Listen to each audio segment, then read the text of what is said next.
But this brand, I'm not gonna say who it is, but they were like, we'll pay you 20K for a 15-second video just promoting this. And I was like, hell nah. Who do you think I am? Even they said hell nah. All right, welcome to Hue House. This is actually our first episode, so maybe we don't know what we're doing, but we're just gonna talk, right? So, my name is Hao, and My name is Kira. and today we have Christian. Hello. Hello. Welcome. Thank you for having me. And thanks for being our guest for our first episode. I mean, obviously we don't know what we're doing, honestly, but we're gonna ask some. I don't know what I'm doing. Yay!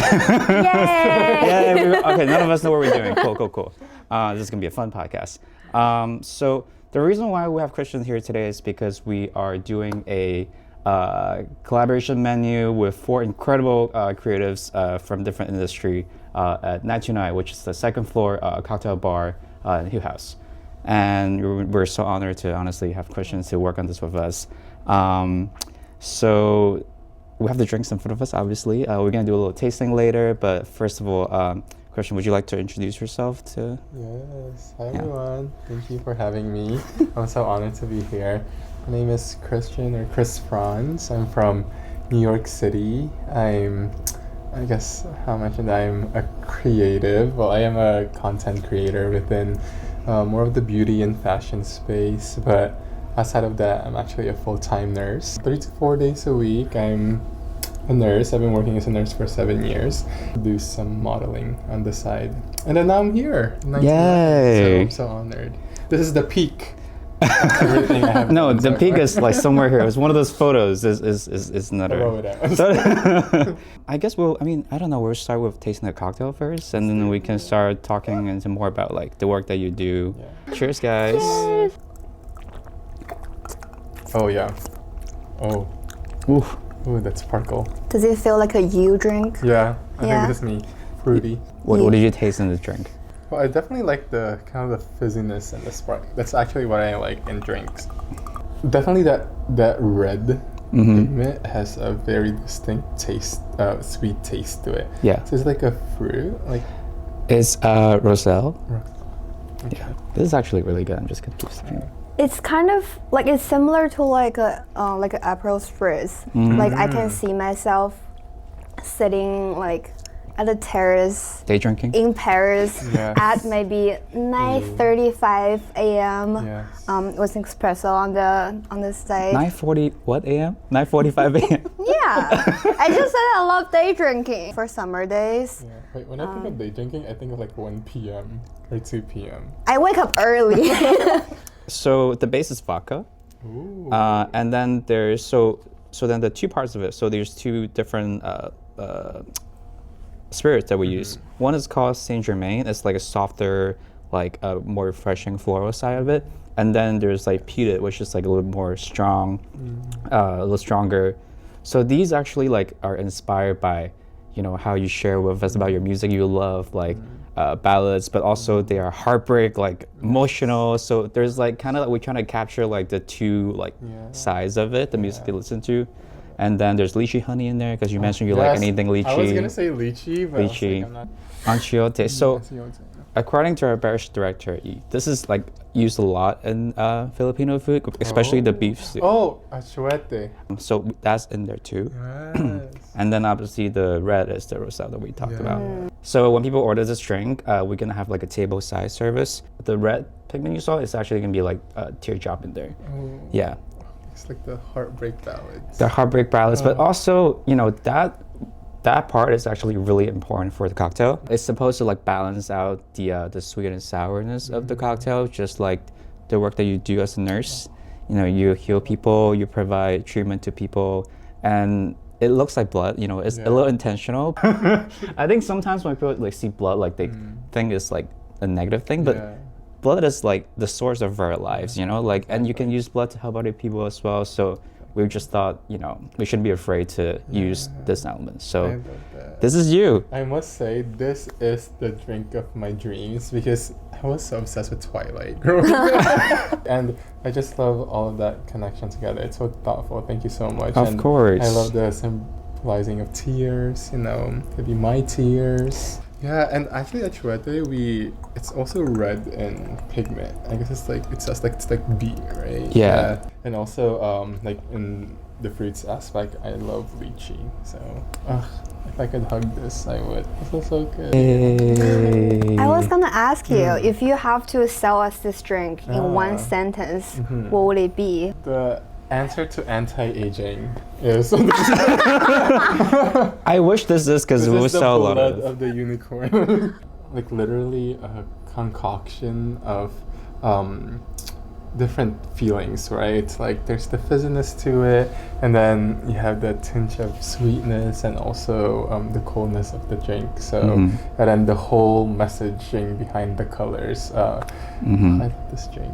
Yay! Oh, also one more thing that I forgot to mention, that because why there's blood is because, you as a nurse, Yes. If we track it back to quarantine, like you guys put your blood and sweat into the work that you guys do to help people out. So it's also appreciation for the work that you did during quarantine.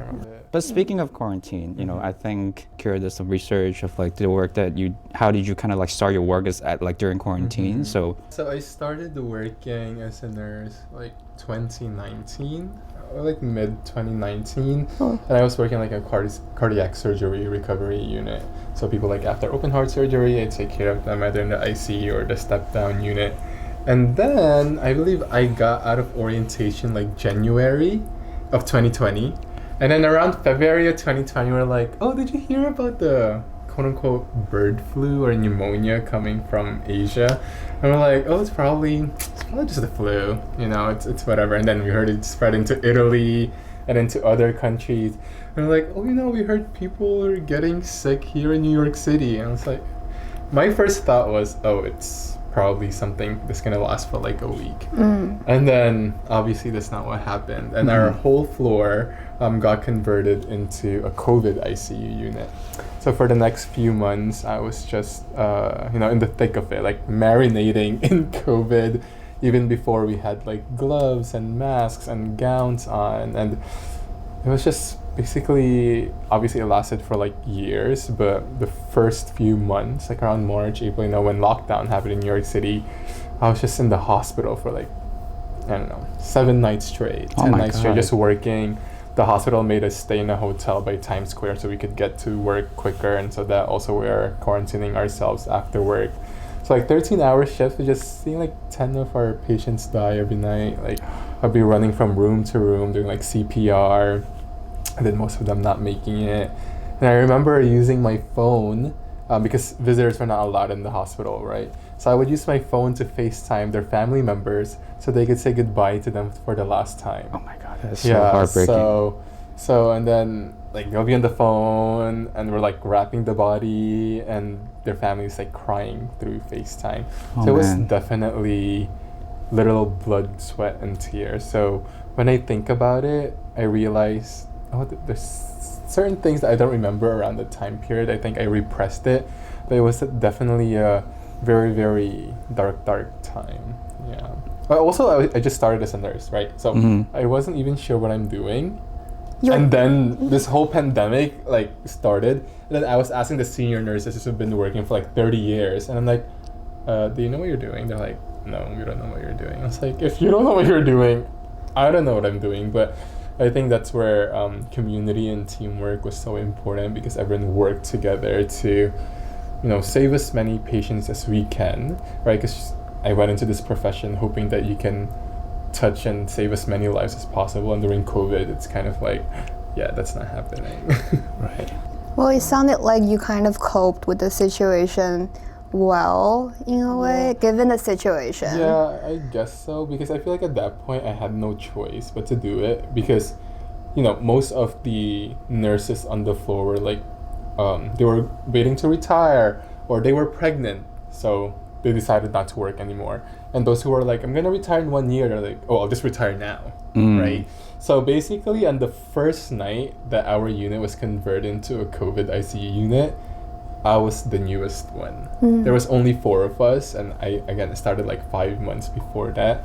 So I think at that moment I had no choice but to just like go day by day, and maybe like it's a lot of repression for it. Yeah.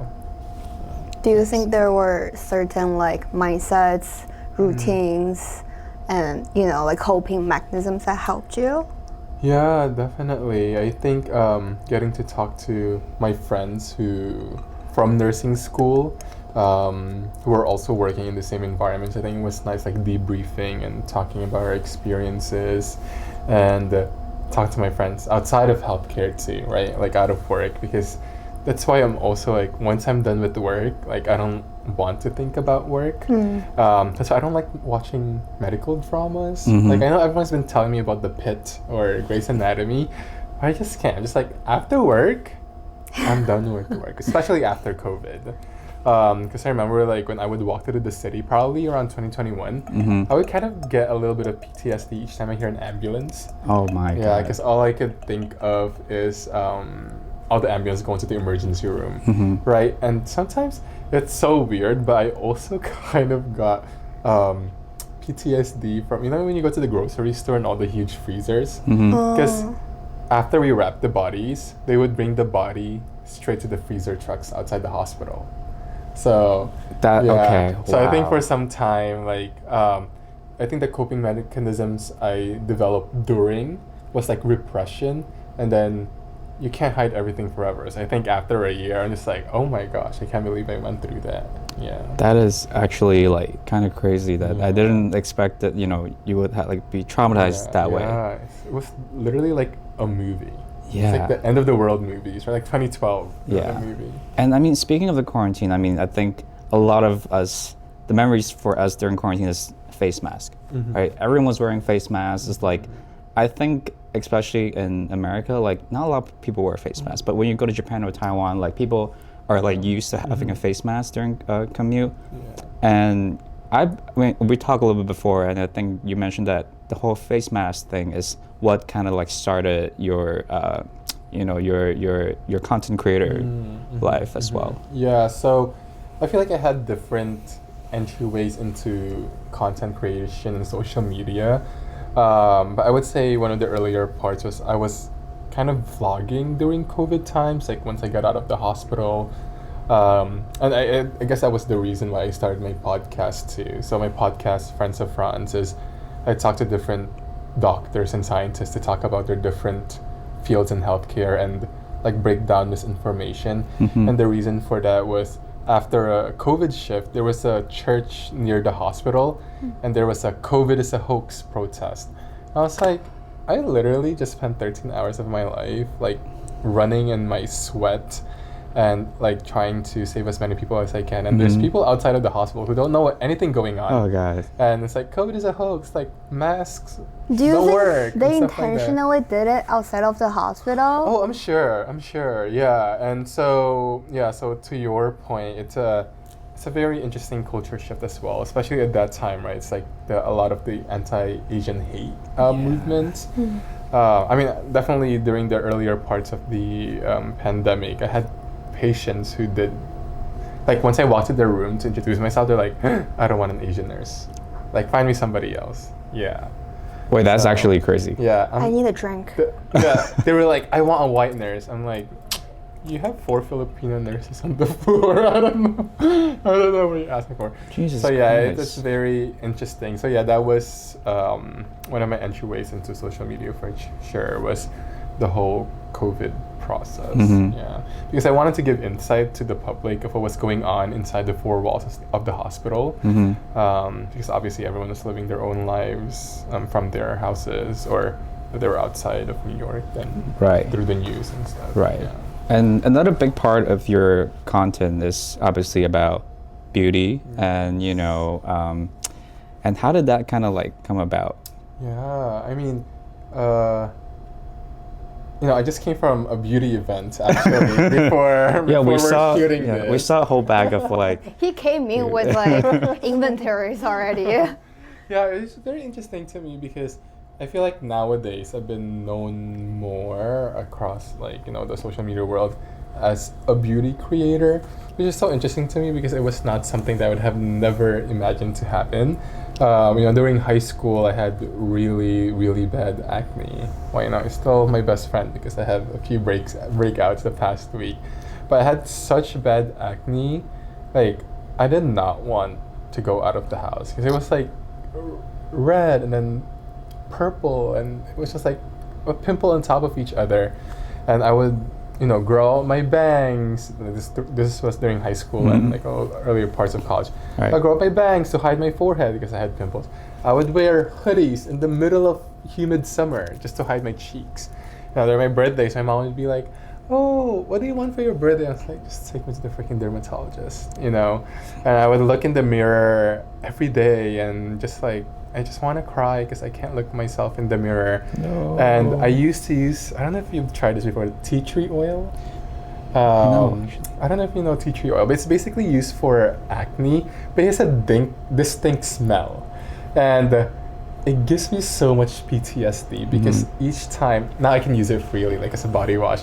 But I remember probably during college, each time I smell tea tree oil in like Walgreens or CVS, I get like this sudden like mini panic attack because all I remember is just looking in the mirror when I was in high school and hating my face, and I was applying tea tree oil. And then years later, through the help of like my friends who are dermatologists and the right skincare, the right products, my skin has gotten better, and I started documenting that journey of skincare and my love for it. And I guess it's another entryway for me into creating content. So it's interesting that the same thing that caused me so much pain and anger and fear before is the same field now that I'm enjoying and getting to meet new amazing people. I love that. I mean, it's the moment of like embracing yourself and You face your fears. Yeah. No, I think that is beautiful. But if you now meet people who like don't know you, how would you like introduce yourself? What are your like core like tags, I guess? Yeah. When I meet new people, I actually try to separate myself from social media as much as possible. Oh, interesting. Because I feel like that's just an extension of me. Like, I am so grateful and so honored and so humbled for all the opportunities and the notoriety that it can give. And it's definitely, at least from the surface, a very glamorous world. But I consider my phone as just another dimension of the world, right? It's not real life. Like, social media is a curated feed of what people want to show to people, right? Which I don't think there's anything wrong with that. But I think the real me is, I'm a nurse. I love caring for people. I'm so privileged to be there during people's most vulnerable time. I mean, I've been a patient myself.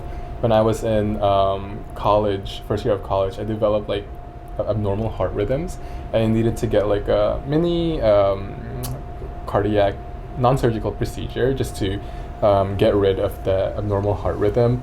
And years later, I became a cardiac nurse myself, right? So I remember during that time being a patient of the amount of comfort the nurses there gave me, and it's such a privilege to think that I get to extend that same comfort to someone else who's probably been so scared, because I was so scared that time. So I guess when I introduce myself to people, I'm like, oh yeah, I'm a nurse, I grew up in New York City, and I like to eat, I like to hang out with my friends, I love listening to music.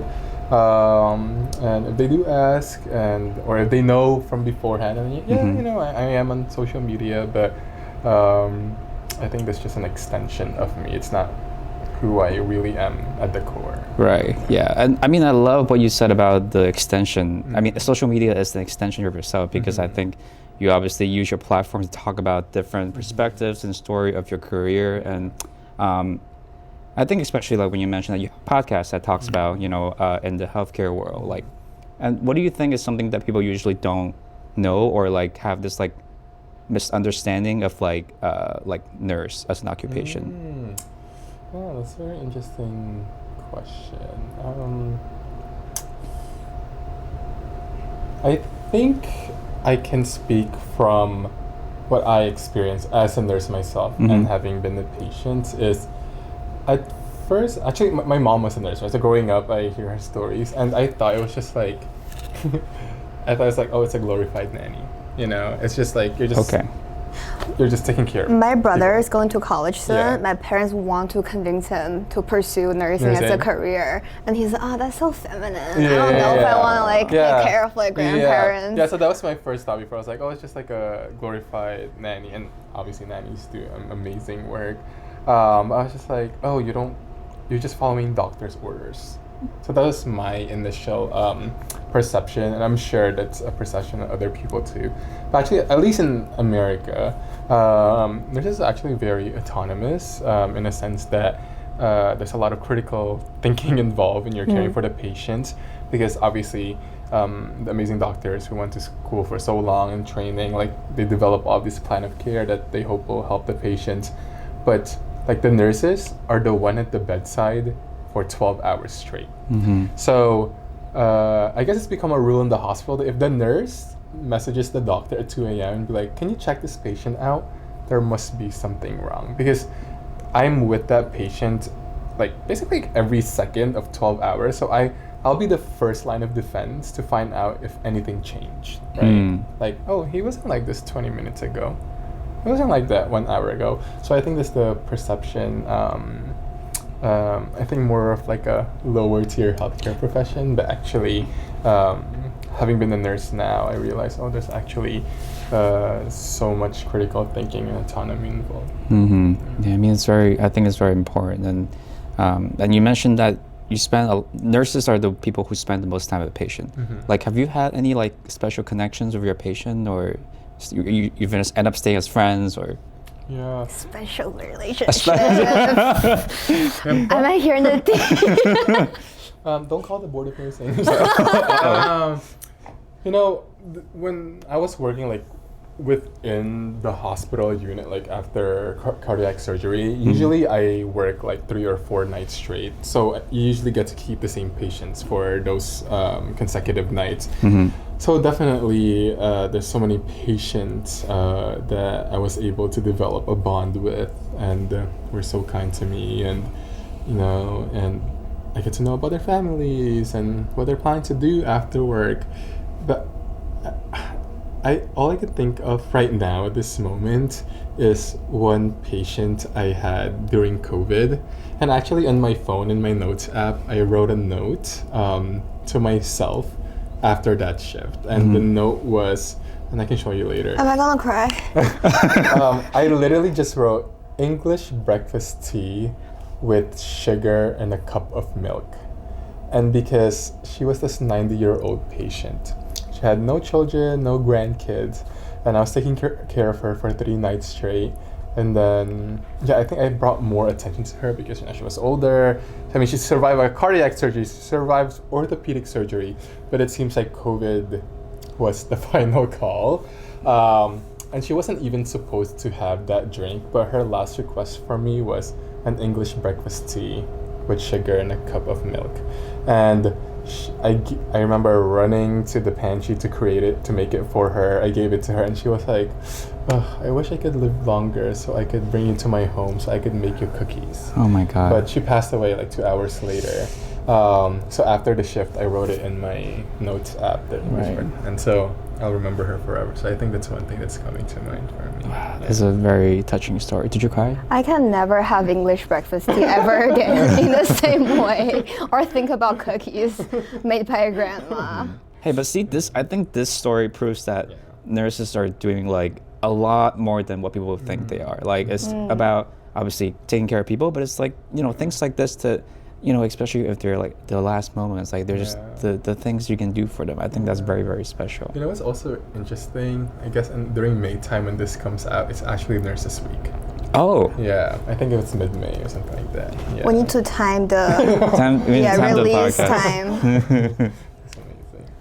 But I think that, like, I'm assuming your experience of being a nurse also kind of shaped the way you communicate online, right? Like, I feel like that will separate you from other content creators.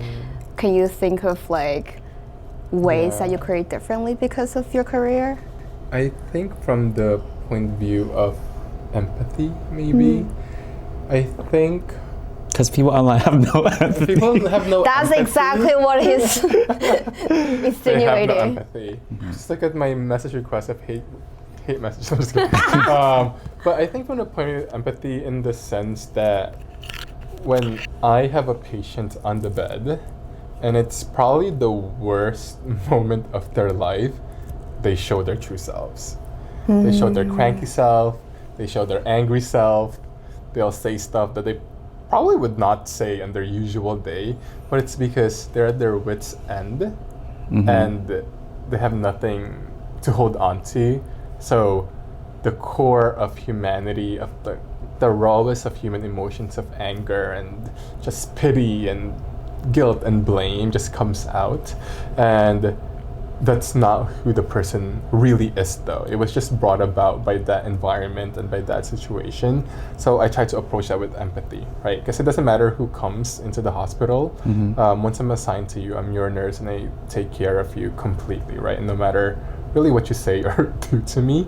And I kind of transfer that mindset to social media where if someone's crashing out online, or if someone's saying something, or if someone does something wrong, even in my friend group or my friends or people I may know of who are content creators. So I personally don't believe in cancel culture because I feel like we should give people a chance. I don't know what happened before that specific moment. Right? I don't know what's going on in their life.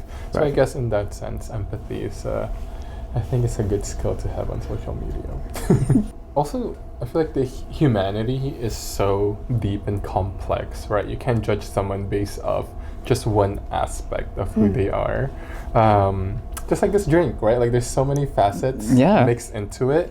The first time we saw it, right, it was just the yellow fizziness. And it was like, oh, now it's all red. And then now it's all red, and it like seeps into the rest of the drink, and I feel like that's humanity. Oh, that was really good. Keep that. That's a highlight reel. That's a highlight reel. And speaking of content, oh my god, which one do you want to start with? I'll let you decide. So this, so I have the honor of being featured onto magazines. The first one's from Harper BAZAAR. Woo! That's our favorite. I hate doing this. Do it. Yeah. So this, can I just say, I could never recreate this face ever again. I tried it for a second photo shoot and it did not come out like this. It must have been the wind.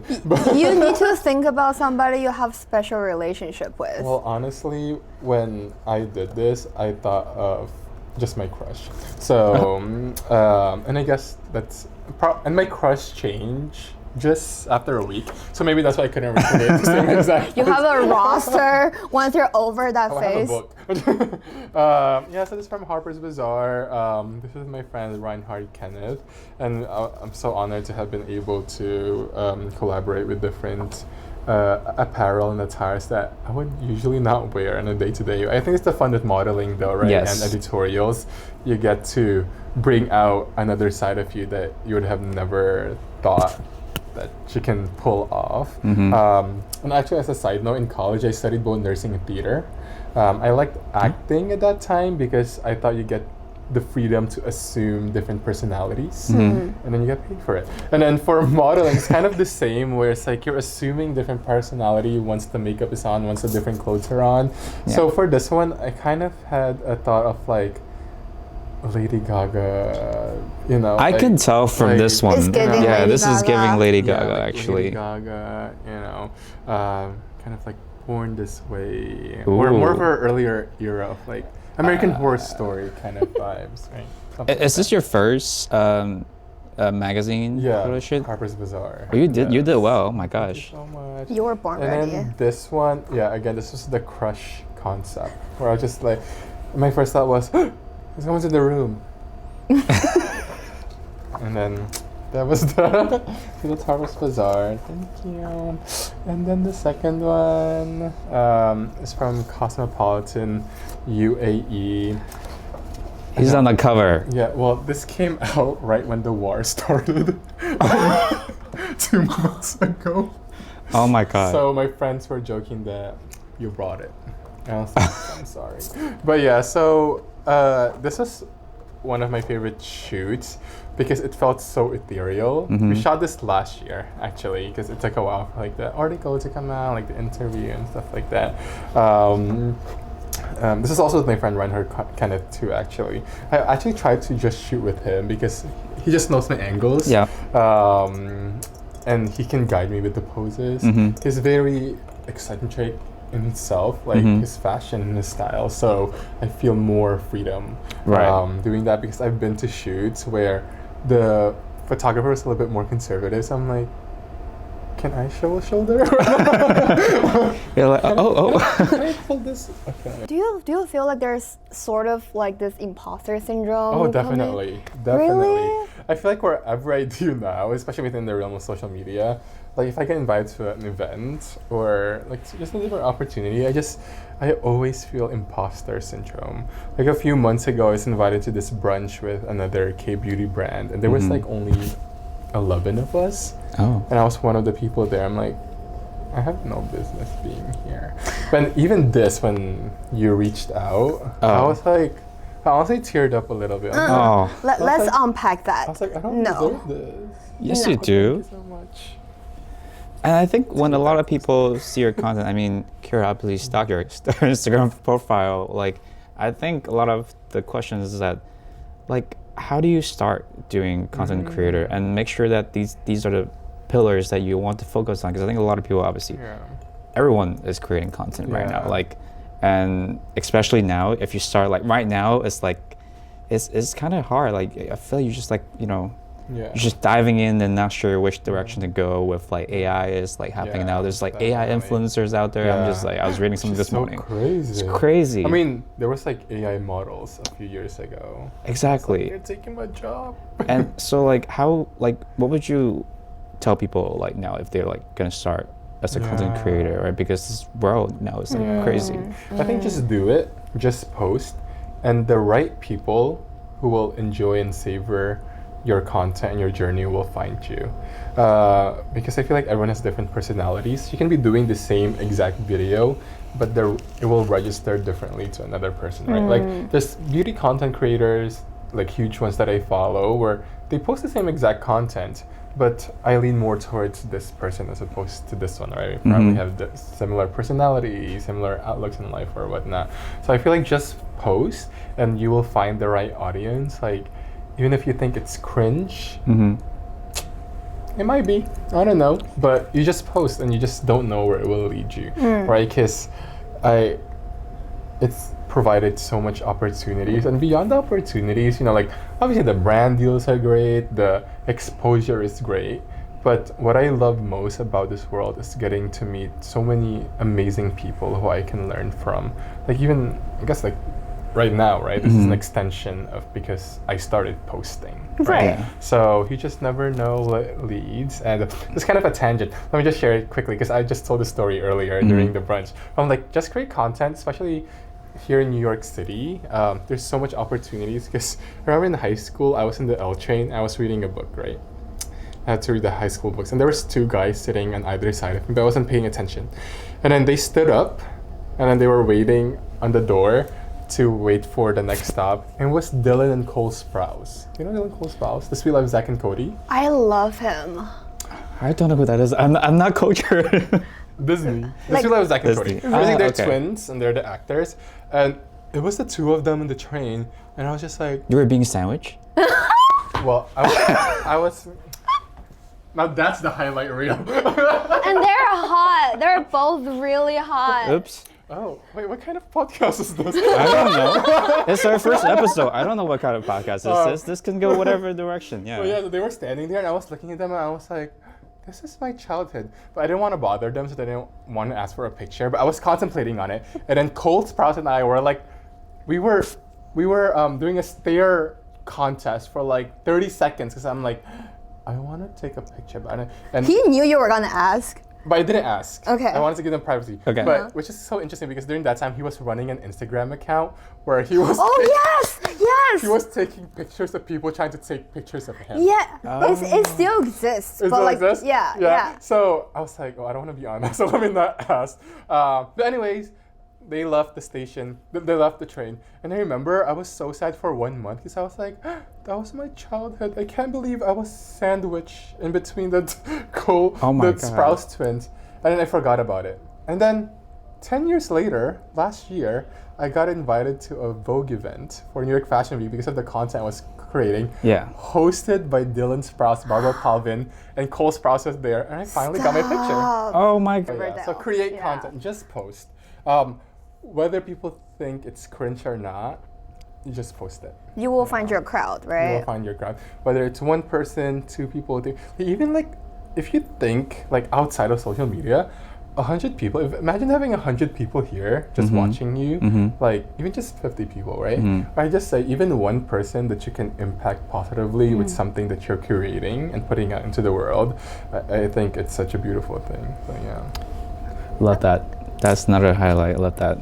Speaking of brand deals and you know, like impacting people, I've always wondered, like as like a brand ambassador, influencer, do you ever get like products you're like, ugh, I can never ask people to buy this, no matter how much money they give me? Yeah, definitely.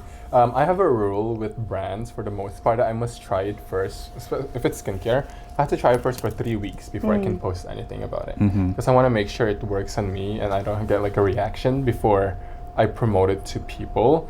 And for some reason, maybe it's just me, but being a nurse, I feel like I have a deeper sense of responsibility of something I'm promoting. Even though it's not a medical product, it's something used on the body, right? And that's my line of work. And I think one crazy thing that I got offered was a GLP-1 alternative. It's kind of like Ozempic alternative. Okay. And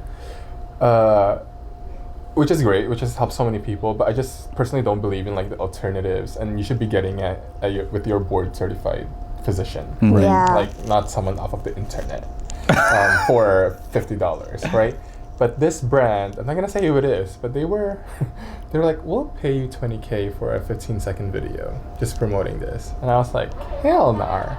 I consider my audience like my friends, so I would never recommend something that I don't trust. It's actually a trend going on right now with doctors on social media where the line is, why are doctors becoming influencers?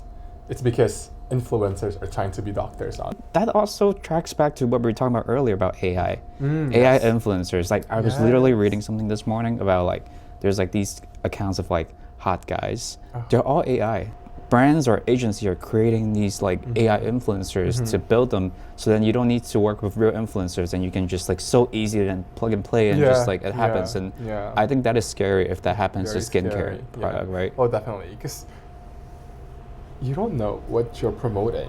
Yeah, so it is scary times. I know. But that's what like separates like your authenticity, right? Christian, you brought this really special CD, VCDs actually. Yes. Do you guys know what a VCD is? Because if you guys don't know what that is, then that means I don't know. You're Gen Alpha.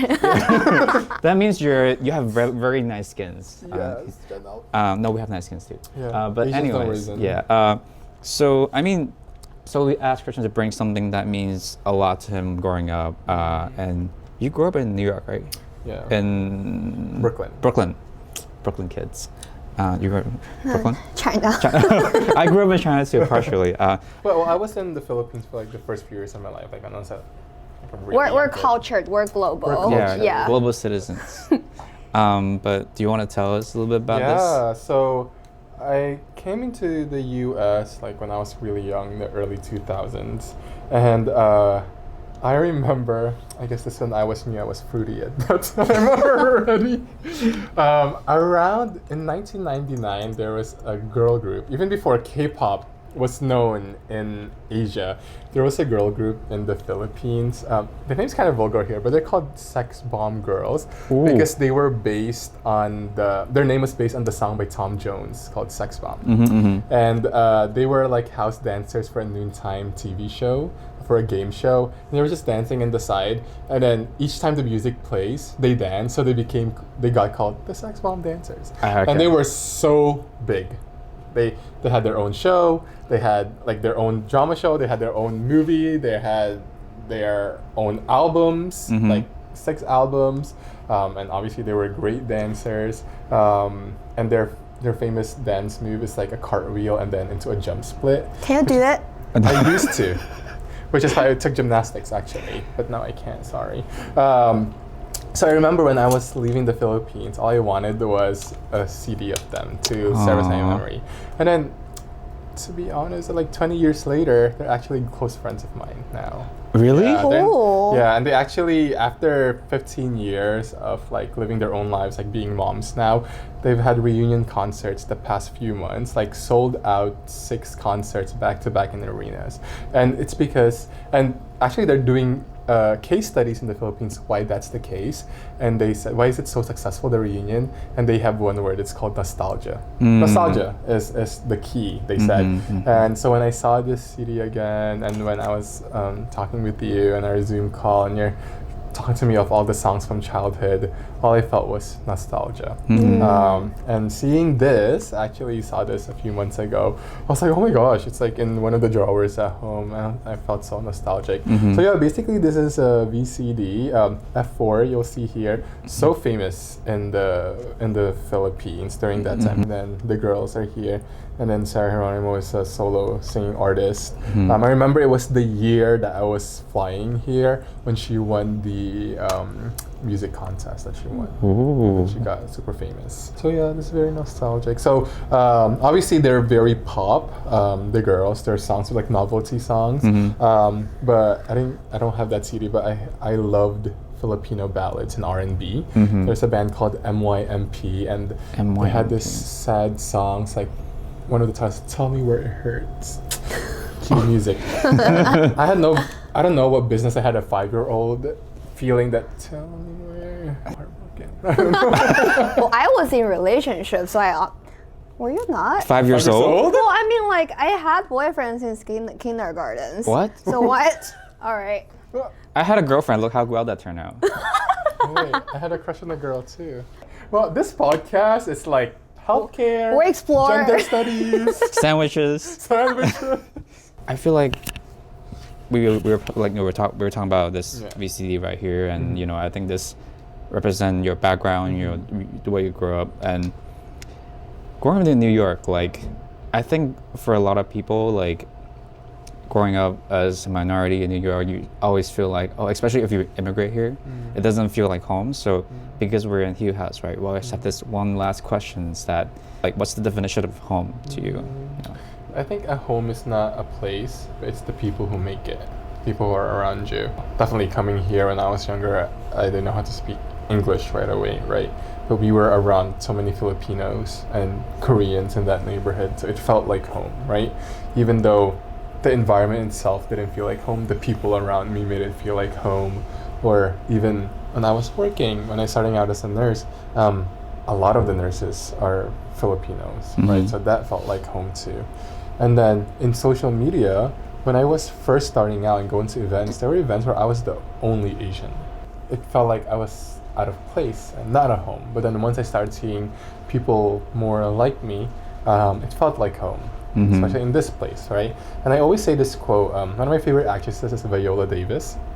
And she said the ones that representation is so important because it's the physical manifestation of one's dream, where it's no longer a concept, it's a tangible reality that I can make it to, I can do it to. And I feel like that feels like home to me when I see more people who look like me around me. Kind of feels like, oh yeah, we made it, and we can make more things together, and that feels like home to me.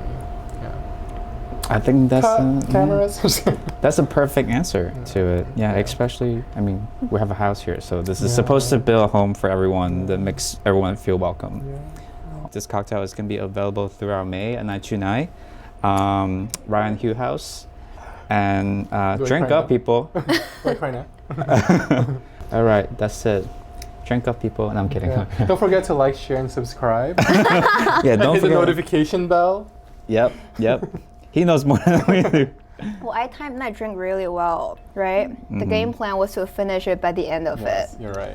Last sip. I wanted to show them at the end, that's why. All right, this is the first episode of Hue House Podcast. Bye, guys. Bye.